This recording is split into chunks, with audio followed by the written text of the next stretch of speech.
Make a date with Rev Dr Ebenezer Markwei at 6 a.m. from Monday to Saturday on Graphic Online via Facebook and YouTube as he expounds on matters of faith. Graphic Online, truth and accuracy every day.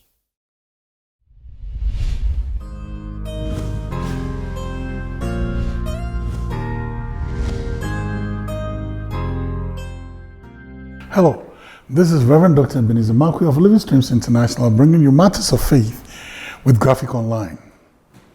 This morning I'd like to capture my thoughts with the words, painful connections. Painful connections. You know, sometimes I've been watching films and, I like to watch films because they teach me a lot, especially the ones with heroes and heroines.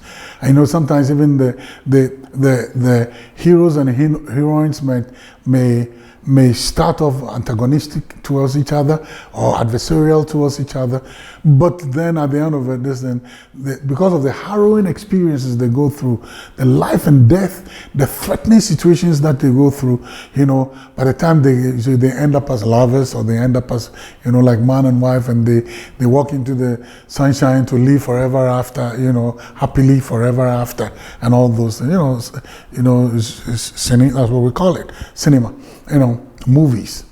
And sometimes, but I like to learn from their experience and learn. But I always see that, when they go through all those harrowing experiences together, they always, most of the time, end up, having very warm thoughts about each other, if not falling in love with each other, but promises of relationship beyond where they were when they started. I'm just reading the Bible and I'm coming to the story of Jesus. And then Jesus is on the cross, and then the Bible says two people stood up there, John and Mary. And Mary was losing her son. My goodness me. It was a painful situation for her. And she was in tears and she was like, boy, I'm losing something. I'm losing my blood. I'm losing blood.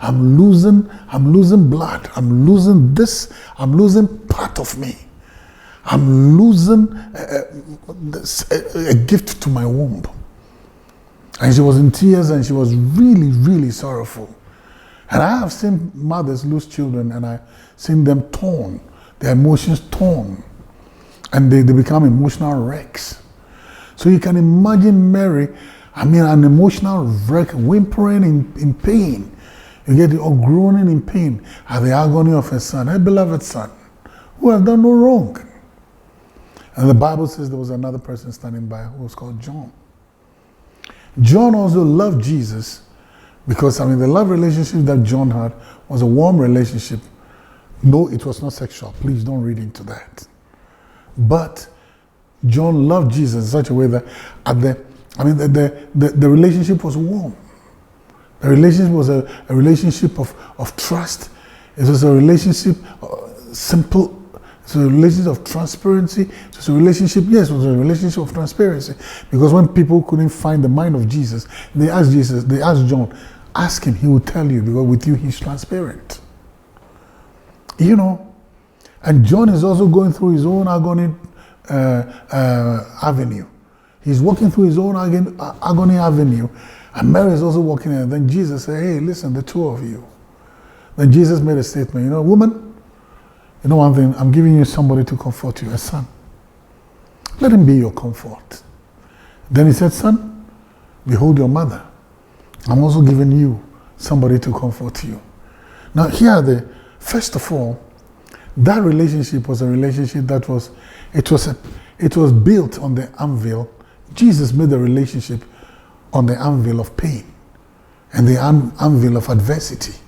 He says, you know what, you two get together. You've been through this. You have your own pain, he has his own pain. But you can be comforts to each other. And then also Jesus made a statement that is also very interesting to me. Jesus said, listen, not all relatives are born. Not all relatives are blood-born relationships.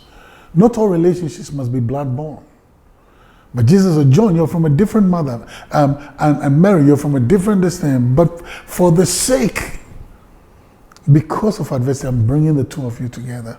So sometimes there are some relationships that God brings to us, and they are not necessarily blood-born relationships. So not all relationships are born. Some are made. Some are made. And that was what Jesus was saying. He said, listen, this one, it is made. And you'll be very, very surprised. Those relationships can be longer lasting. Those relationships can go very far. Why? Because they've been through the anvil of adversity together. Why? Because, boy, they both have been at a place where they can be comfort to each other. That's what Jesus said. So you know what?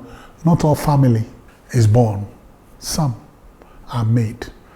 Some are made on the anvil of adversity.